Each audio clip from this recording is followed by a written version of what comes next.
Hello again and welcome to the next segment of the Wedding Planning Inspiration Series. My name is Lisa Powers, producer of the Western New England Bridal Shows and co-producer and publisher of the Wedding Day Sourcebook. We put together two creative teams of wedding professionals and created two different photo shoots and video to showcase the amazing talents of our local wedding professionals. All would be featured at the annual Western New England Fall Bridal Show at the MassMutual Center. But as we know, COVID and the current guidelines have other plans for our event. Flowers and decor and lighting can set the tone of your wedding. Today we're going to share some beautiful images of flowers and decor from our shoots. First up, the team collaborates at the Summit View Pavilion, home of Hamill's Creative Catering. Becky of Floral Affairs, along with wedding planner Pam White of Events by Pamela Joy, with amazing decor pieces from Lori of Lori Catherine Events and Rental, and also Michael's Party Rentals, along with CJC Lighting and Production, put their heads together as a team to give you the following inspiration to complement the venue, micro weddings, and the beautiful dresses provided by Oliver's Bridal.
At our bridal shows, we always give creative displays and opportunities to personally meet wedding professionals you might consider for your wedding. Today you'll meet Becky of Floral Affairs of Greenfield. She usually provides all the beautiful bouquets for our runway shows and always showcases a wonderful display at the bridal show with the latest trends of flowers for weddings and celebrations. And for extra fun, she always plans an attendee participation element in her booth. Here's Becky of Floral Affairs. Hey, I'm Becky and I own Floral Affairs in Greenfield, Massachusetts. And first off, let me start off by saying congratulations. You're getting married and I'm so excited for you. And I'm sure that this time, with COVID, that you're feeling a little stressed and a little overwhelmed. Planning a wedding is stressful anyways, but add COVID to it and I can't even imagine what you're going through. But let me assure you that the florist, well, I personally think the florist is the easiest part of planning your wedding. Let me explain why. So we like to, especially myself, take a vision that you have and bring it to life. That's our job. I am not a florist that will copy from a picture, but I will look at a couple different pictures of inspiration that you really love, and I will put them together to create your vision. I take a lot of pieces into account. I take what you're wearing, what your colors are, where your venue is. A lot of times I like to incorporate things that will complement your venue. So when you come meet me, I want you to bring me photos for inspiration, even what you're wearing, what the tuxedos look like, what the dresses look like, what color linens you're going to have on the table. This is why I say I don't want to see you until about 4 months before your wedding, because by then you have all those pieces and I'm just going to put them all together and make one beautiful floral package for you. So normally we would meet at a bridal show, right? And you would come up to my table and we would chat, and then, I'd actually kind of give you a little project to do at a bridal show, which I'll show you in just a minute. But after we chat, we would make an appointment and have you come up to my wedding space here in Greenfield, Mass. I own a flower shop. As I said, it's Floral Affairs, if you can see on my shirt here. We've been here for 12 years, although I've had, I would say, almost 20 years in the business. So I've been here for a long time. But it's always been my dream to make people's wishes come true, to create their vision and have that perfect day filled with everything they want. It doesn't need to be the biggest amount of flowers, or it can be that makes me completely ecstatic too. But it's all about creating that picture, that look, that canvas when it's up on the wall. What does it look like? What do you look like in your dress? What's the perfect bouquet that's going to complement you? That's what means the most to me. That's why I love my job. I currently, I used to have a big staff before COVID. Things have changed and I'm currently the only designer, which is just how we started. So I'm pretty fast, but I'm also very intricate and very, a little obsessive. It's got to be perfect. So you've got to know that about me right off the bat, that I will never give you a bouquet that I don't feel like is perfect. I also will never put a flower that doesn't look 100% fantastic in your bouquet. So that's part of it with your florist, I feel, is that you have to trust who's going to do that for you and know that I put my all into your day, into your flowers. So let's backtrack a little bit. Like I said, normally we would meet at a bridal show, right? Lights are shining, fashion shows going on, which we have so much fun doing. You have just went and tried some great cake samples. You've talked about honeymoons. You've looked at beautiful dresses. You've seen some fancy hairstyles. And you come to my table and there's generally a group of us and we're all having a great time, right? Music's pumping. And I'm going to say to you, do you want to create a boutonniere? Do you want to make your own boutonniere? And you're going to look at me with like, what are you talking about? And I'm going to have you come sit down at our table and we're going to create a boutonniere. So let me show you how I do that. I always bring purple carnations with me. A couple of reasons why. Purple is my favorite color. My front door at the store is purple, but also purple used to be a dyed flower and it's no longer a dyed flower. It now grows in these great different shades. So if you can see, I have a dark and I have a light. So I'm going to use a dark because, again, my favorite color, and it's just kind of different. If you could see that here, it's really kind of pretty. And you'll find out in a minute why I'm going to ask you if you want to make a boutonniere. So at this time, I would teach you how we cut the stem so it's short. And now we want to create a fake stem. So I'm going to use some wire. I'm going to pierce it going all the way across. And I'm going to bring this down straight. So now I've just made a nice new stem made out of wire, a little bit more pliable. We need some tape, which, did I lose it? I don't think so. This is my tape here. As you can see, it's not sticky, but I can stretch it. And when I wrap it around my finger like this, as you can see, it will stick to itself. So that's what we're going to do, is we're going to stick it around the wire. And the reason that we do this is to hide our mechanics, right? No one needs to see how we just made this fake stem. So we're going to just kind of twist and turn. And don't worry, when you're first making this with me, the next time we meet, you'll be able to do this too. And even if you can't figure it out, that's why I'm there, because I'm going to help. All right, make sure our whole wire is covered. And to be honest, we don't really need it this long. Again, here comes my OCD, so I'm just going to make it that long. All right, now who doesn't like a little bit of filler? This is called Misty. I usually don't bring this to a bridal show, but this is definitely something I would add for a wedding. Just gives it kind of a nice touch. It's purple, if you can see that. Sorry, my hands shake a lot, if you can see it. So I must have had too much, I don't always say coffee, but caffeine today. And we're just going to put a little bit of this Misty around. You could use baby's breath.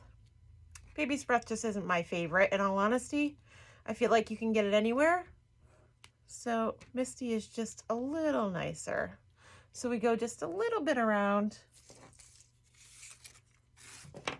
We do that tape again. We'll start it right about here. We hold it.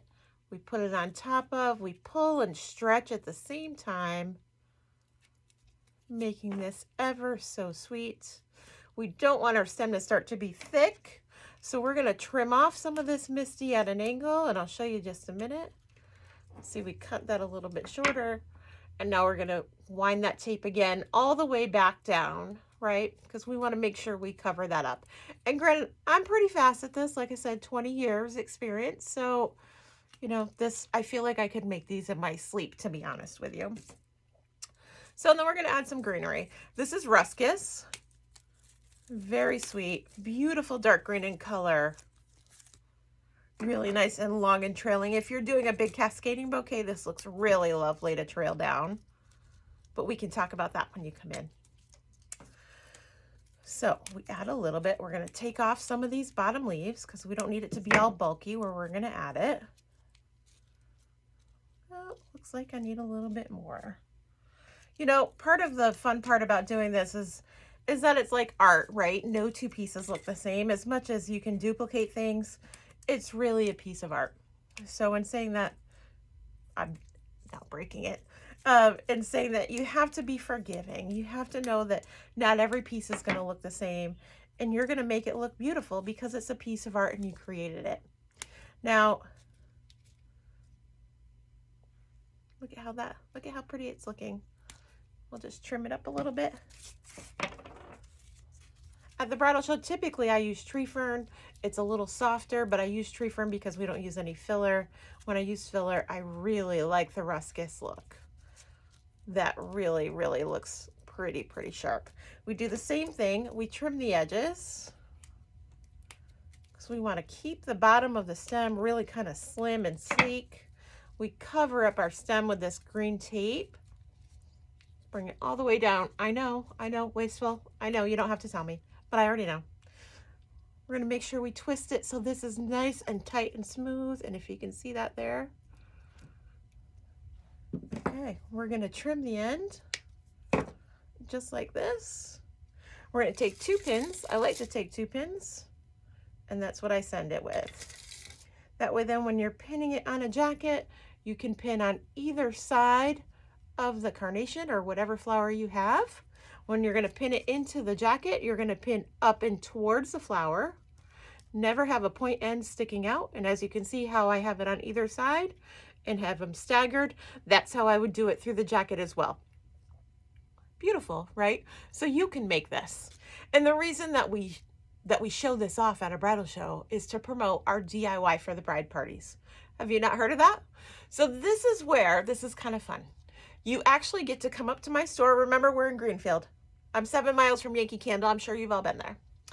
We're in Greenfield, and you get to come to my store 2 days before your wedding and create your wedding flowers, with a few exceptions. If you wanted a big, beautiful cascading bouquet, that has taken me years to master. So I would do that the day before your wedding. But if we're going to do hand-tied bouquets for your bridesmaids, if we're going to do centerpieces, if we're going to do rings of eucalyptus or boutonnieres like this, I can teach you how to do this all day.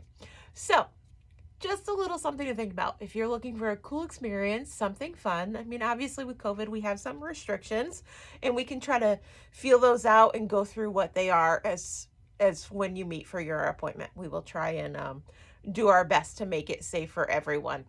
We typically like to, pre-COVID, like to have food, like to have some drinks, and treat it almost like a wine and canvas party, if you know what those are, where you can come and relax and really have a good time.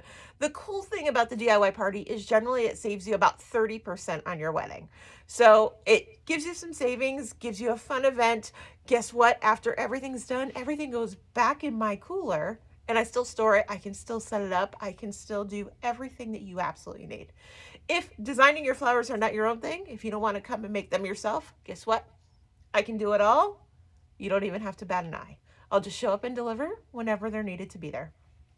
So, I'm sure you're probably wondering what this is behind me, right? Can you see this? Let me tilt my camera a little bit. So, hold on. Let me see if I can really get this right. You see this beautiful thing? Let's move it a little bit more. This is something that usually accompanies us at a bridal show. This is a dress that is made strictly out of rose petals. One of my designers, before COVID, spent many hours and put all of those rose petals on that dress and created it all herself. So this is kind of a fun little competition. If you want to take a chance at it, let me know how many rose petals you think are on this dress. And if you guess within 100 of the total, I will give you $100 off your wedding floral package. So take a good look. There's a lot of petals here. Front, it goes all the way to the back. This beautiful top is a little bit light, but as you can see, there's not many petals up there, but it is by far a nice full skirt. So a little bit of something for you to do. Get that sent over to me. I can put it with your file. If you're close within 100 when you come in for your appointment, I'll give you $100 off. Isn't that great? So I hope you enjoyed today. I hope you learned a little bit of something about making a boutonniere. Even if you don't do a DIY party, it's super fun. You'll have a great time, and I can't wait to be a part of your floral experience. Congratulations again. I hope to hear from you soon. Bye. Thank you, Becky. Next up, we're off to the Mountain Rose Inn of Greenfield with our second shoot. The view is stunning, especially in the fall, and we have collaborated on a fall theme.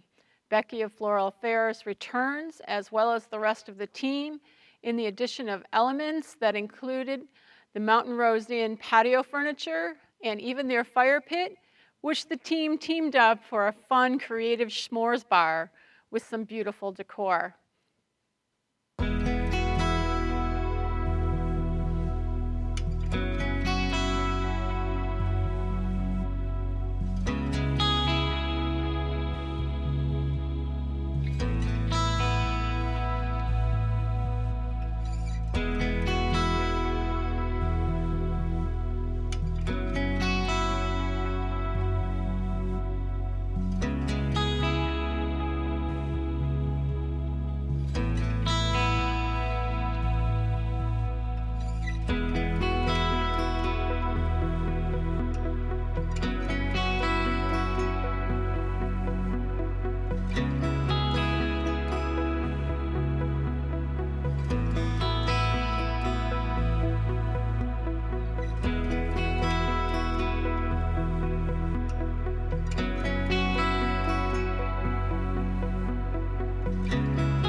A few final notes. We thank Adams Donuts, who provided us with a wonderful cake and a donut bar for our Mountain Rose Inn photo shoot.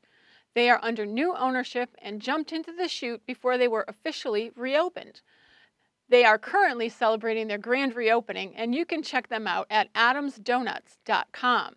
Congratulations to the team at Adams Donuts. As we wrap up today's segment of the series, we invite you to view the Facebook and Instagram page for repeats of this segment and vendor information. Next week, we'll be back with more details from our shoots, and you can check us back at weddingsourcebook.com on Instagram and on Facebook for next scheduled video releases, chats, and more. And we thank all our wedding professionals for their participation in these events. See you next week.